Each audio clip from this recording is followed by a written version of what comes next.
Hello friends, आप सभी का हमारे यूट्यूब चैनल पर स्वागत है। तो आज हम आपको कराने वाले हैं बीपीएससी ट्री 4 के लिए सीरीज हमने स्टार्ट की है, जो कि आपके बिहार का कोई भी एग्जाम हो सभी के लिए इम्पोर्टेंट है, और खास तौर पर आपका बीपीएससी ट्री 4 के पर्पज से स्टार्ट किए गए हैं। इसमें आपको टोटल ही कराया जाएगा, सभी वर्गों के लिए लागू रहेगा, क्योंकि आपके पिछले 32 वर्षों में पूछे गए लगभग 15,000 प्रश्नों का संकलन है पूरा, जिसका हम डेली आपको वीडियो प्रोवाइड कराएंगे। साथ ही ये जो क्वेश्चन है ये आपके बीपीएससी और बीएसएससी के थ्रू जितने भी आपके एग्जाम हुए हैं 32 सालों के अंतर्गत, उन सभी का ये पूरा टोटल ही विवरण है। और ये जो सेट है इसमें आपके 220 सेट हैं, जो कि आपके 1992 से 2023 तक आपके सारे क्वेश्चनों का संकलन है इसमें फ्रेंड्स। और ये आपके बिहार के प्रत्येक एग्जाम के लिए बहुत ही ज़्यादा इंपॉर्टेंट है। और फ्रेंड्स, अगर आप हमारे यूट्यूब चैनल पर पहली बार आए हैं तो प्लीज़ चैनल को सब्सक्राइब कर लीजिएगा, ताकि जो भी हम लेटेस्ट वीडियो लेकर आते हैं वो आपको लेटेस्ट ही वीडियो आपको तुरंत प्रोवाइड हो सके और आपको तुरंत ही नोटिफिकेशन पहुंच जाए। और बेल आइकन दबाना बिल्कुल भी ना भूलिएगा। तो चलिए फ्रेंड्स, हम अपनी सीरीज में आगे बढ़ते हैं, जिसमें हमारा पहला क्वेश्चन रहेगा कि किसे मूर्खों का सोना कहा गया है। तो जो आयरन सल्फेट होता है उसको मूर्खों का सोना कहा गया है। इसी के साथ नेक्स्ट क्वेश्चन है कि मनुष्य के शरीर का सामान्य तापमान कितना होता है। तो मनुष्य के जो शरीर का सामान्य तापमान होता है वो आपका 98.6 डिग्री फ़ारेनहाइट होता है। ठीक है, आगे है कि आम किस प्रकार का एक फल है। तो जब आम है वो आपका एक वास्तविक फल है। कैसा फल है? एक वास्तविक फल है। ठीक है, नेक्स्ट है कि काला जार किस प्रकार का रोग होता है। तो जो काला जार है ये आपका संक्रामक रोग होता है। ठीक है, इसी में हम आगे चलेंगे। तो आगे है कि रेसिडेक्स सूचांक किसके द्वारा जारी किया जाता है। तो जो रेसिडेक्स सूचांक है ये आपका राष्ट्रीय आवास विकास बैंक के द्वारा जारी किया जाता है। फिर है कि बिहार का प्रसिद्ध सिंहेश्वर मंदिर कहाँ स्थित है। तो जो बिहार का प्रसिद्ध सिंहेश्वर मंदिर है वो आपका मेधेपुरा में स्थित है। ठीक है, आगे है कि भारत में सौर तालाब की स्थापना पहली बार कहाँ की गई थी। तो भारत में जो सौर तालाब की जो स्थापना है वो पहली बार आपकी गुजरात में की गई थी।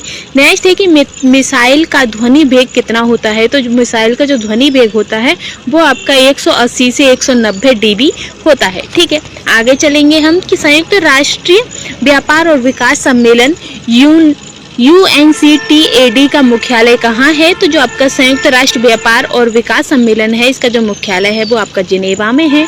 फिर आता है कि पाइका आंदोलन के नेता कौन थे। तो पाइका आंदोलन के नेता वल्थी जगबंधु थे। ठीक, नेक्स्ट है कि मिशन इंद्रधनुष का मुख्य उद्देश्य क्या है। तो मिशन इंद्रधनुष का मुख्य उद्देश्य बच्चे और गर्भवती महिलाओं की टीकाकरण है। हाँ, तो ये तो हो गया आपका मिशन इंद्रधनुष किसका, इसका मुख्य उद्देश्य क्या है। तो बच्ची और गर्भवती महिलाओं का टीकाकरण करना। ठीक है, फिर है कि अंगोला की राजधानी कहाँ है। तो जो अंगोला की राजधानी है वो आपकी लुआंडा में है। ठीक है, आगे चलते हैं हम नेक्स्ट क्वेश्चन पर। तो धनुष मिसाइल प्रकार करता है। तो जो धनुष मिसाइल है वो आपकी सतह पर वार करता है। ठीक है, फिर आता है कि प्राकृतिक गैस का प्रमुख अवयव क्या है। तो प्राकृतिक गैस का जो प्रमुख अवयव होता है वो मीथेन होता है। पहाड़ों पर नाक से रक्त निकलने का मुख्य कारण क्या होता है। तो जो पहाड़ों पर जो नाक से ब्लड निकलने लगता है तो उसका मुख्य कारण होता है कि जो वायुमंडलीय दबाव का जो घटना होता है उसकी वजह से होता है ये। ठीक, नेक्स्ट है कि किस वर्ष जिला पदाधिकारी जैक्सन की हत्या कर दी गई थी। तो इनकी हत्या जो 1909 में की गई थी। आगे रहेगा कि स्वतंत्र भारत की पहली महिला रक्षा मंत्री कौन बनी है। तो स्वतंत्र भारत की पहली महिला रक्षा मंत्री आपकी इंदिरा गांधी बनी है। बिहार में मुखिया द्वारा कितनी अवधि पर ग्राम पंचायत की बैठक बुलाई जा सकती है। तो बिहार में जो आपके मुखिया होते हैं उनके द्वारा 15 दिनों के अंदर जो ग्राम पंचायत की जो बैठक होती है वो बुलाई जा सकती है। ठीक है, नेक्स्ट आता है कि बिहार में स्वराज्य दल के अध्यक्ष कौन थे। तो बिहार में स्वराज्य दल के जो अध्यक्ष हैं वो आपके नारायण प्रसाद हैं। फिर आता है कि पुस्तक इन ए फ्री स्टेट की रचना किसने की है। तो पुस्तक इन ए फ्री स्टेट की जो रचना है वो आपकी BS नायपाल ने की है। BS नायपाल। ठीक, आगे है कि माइटोकॉन्ड्रिया की खोज किसने की थी। तो माइटोकॉन्ड्रिया की जो खोज है वो आपके एल्टमन ने की थी। ठीक, इसी के साथ हम नेक्स्ट पर चलेंगे कि एस्पेरगिलस का इस्तेमाल किसके निर्माण में किया जाता है। तो एस्पेरगिलस का जो निर्माण होता है वो आपका अल्कोहल बनाने में किया जाता है।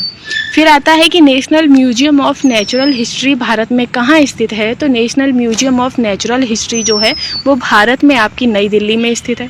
ठीक है। इसके साथ ही नेक्स्ट आएगा कि बैंकिंग लोकपाल योजना भारत में पहली बार कब लागू हुई थी। तो जो बैंकिंग लोकपाल योजना है वो 1995 में भारत में पहली बार उपयोग की गई थी। फिर है कि पेरिस्कोप का उपयोग किस में किया जाता है। तो पेरिस्कोप का जो उपयोग होता है वो आपकी पनडुब्बियों में किया जाता है। जो पनडुब्बियाँ होती हैं उनमें इसका यूज़ किया जाता है। साथ ही नेक्स्ट है कि लिपुलेख दर्रा कहाँ स्थित है। तो लिपुलेख दर्रा आपका उत्तराखंड में स्थित है। बृहदेश्वर मंदिर का निर्माण किसने किया था। तो बृहदेश्वर मंदिर का जो निर्माण है वो आपके राज ने कराया था। आगे आएगा कि चुंबकीय फ्लक्स का SI मान क्या होता है। तो जो चुंबकीय फ्लक्स होते हैं उनका जो SI मान है वो आपका वेबर होता है। फिर आता है कि बोरेक्स किसका अयस्क है। तो जो बोरेक्स होता है वो आपका सोडियम का अयस्क होता है। ठीक है। इसी के साथ नेक्स्ट है कि नेचुरल हिस्ट्री की रचना किसने की है। तो नेचुरल हिस्ट्री की जो रचना है वो आपकी पिल्ली ने की है। किसने की है। पिलनी ने। ठीक है। नेक्स्ट है कि बाबू वीर सिंह जो कुंवर सिंह थे उन्होंने 1857 की क्रांति में एक बड़े नेता थे। उनका संबंध बिहार के किस स्थान से था। तो ये जो 18 कुंवर सिंह का जो कहाँ से थे ये, तो इनका जो संबंध था वो जगदीशपुर से था। ठीक है। आगे है कि जल में चीनी का घुलना किस प्रकार का विलयन है। तो जो जल में चीनी का जो घुलना होता है वो आपका वास्तविक विलयन है। ठीक है। नेक्स्ट है कि मनुष्य के शरीर में स्थित दूसरी सबसे बड़ी ग्रंथि कौन सी है। तो मनुष्य के शरीर में स्थित जो दूसरी सबसे बड़ी ग्रंथि होती है वो आपकी अग्नाशय होती है। ठीक है। आगे है कि कौन सा बंदरगाह पोर्ट ऑफ कॉल का उदाहरण है। तो पोर्ट ऑफ कॉल का जो उदाहरण है वो आपका अदन है। क्या है। अदन। ठीक है। इसी सीरीज में हम आगे बढ़ेंगे कि भोजपुरी उपन्यास पूर्वी के धाम पूर्वी के धाम पुस्तक की रचना किसने की है। तो इसकी जो रचना है वो आपकी जौहर सफियावादी ने की है। किसने की है। जौहर सफियावादी ने। ठीक है। फिर है आपका कि बिहार विधानसभा में अनुसूचित जाति के लिए कितनी सीटें आरक्षित की गई हैं। तो 38 सीटें आपकी आरक्षित की गई हैं। आगे आता है कि प्राचीन भारत में जोरवे संस्कृति का नाम किस राज्य में उसी नाम के स्थान से नाम पर रखा गया है। तो वो है आपका महाराष्ट्र। ठीक है। आगे चलेंगे कि संक्रामक रोग और बाह्य प्रभाव से शरीर की रक्षा करने वाली कोशिका कौन सी होती है। तो जो आपके ल्यूकोसाइट्स होते हैं वो संक्रामक रोग होते हैं उनसे और बाह्य प्रभाव से शरीर की रक्षा करने वाली कोशिकाएं होती हैं आपके ल्यूकोसाइट्स। ठीक है। नेक्स्ट है कि भारत में सामान्यतः पश्चिमी विक्षोभ से प्रभावित होने वाली फसल कौन सी है। तो जो रबी की फसलें होती हैं वो पश्चिमी विक्षोभ से प्रभावित होती हैं। ठीक है। आगे रहेगा कि पाषाण युग में माइक्रोलिथ सामान्यतः युग किस युग में पाए जाते हैं। तो जो माइक्रोलिथिक सामान्यतः आपके मध्य पाषाण युग में पाए जाते हैं। आगे चलेंगे हम कि भारतीय संविधान की 6ठी अनुसूची में अनुसूचित क्षेत्रों और अनुसूचित जनजातियों के प्रशासन और नियंत्रण का जो संबंध है वो किन राज्यों से है। तो इनका जो संबंध था वो आपके असम, मेघालय, त्रिपुरा और मिजोरम से है। ठीक है। आगे है कि स्वर्ण सिंह समिति ने किसकी सिफारिश की थी। तो स्वर्ण सिंह समिति है उसने आपकी भारतीय संविधान में मौलिक कर्तव्यों के समावेशन की सिफारिश की थी। ठीक है। इसी के साथ नेक्स्ट आएगा कि ईश्वर चंद्र विद्यासागर 19वीं शताब्दी में एक बहुत बड़े समाज सुधारक थे। उन्होंने किस सामाजिक सुधार के लिए कदम उठाया था। तो इन्होंने आपके विधवा पुनर्विवाह के लिए एक सामाजिक कदम उठाया था। ठीक है। फिर आता है कि अमलगम किस धातु का अयस्क है। तो जो अमलगम है वो आपके पारा धातु का अयस्क है। फिर आता है कि हाइड्रोलिक लिफ्ट किस पर आधारित करती है। तो जो हाइड्रोलिक लिफ्ट होती है वो आपकी पास्कल के नियम पर आधारित होती है। फिर आता है कि दम्फा टाइगर रिजर्व कहाँ स्थित है। तो जो दम्फा टाइगर रिजर्व है वो आपका मिजोरम में स्थित है। इसके बाद आएगा कि भारत में केंद्र राज्य संबंध पर द्वितीय आयोग का गठन कब किया गया था। तो भारत में केंद्र राज्य संबंध पर द्वितीय आयोग का गठन 2007 में किया गया था। साथ ही नेक्स्ट है कि सूचना का अधिकार अधिनियम 2005 बिहार में कब लागू हुआ था। तो जो सूचना का अधिकार अधिनियम 2005 है वो आपका जून 2006 में बिहार में लागू हुआ था।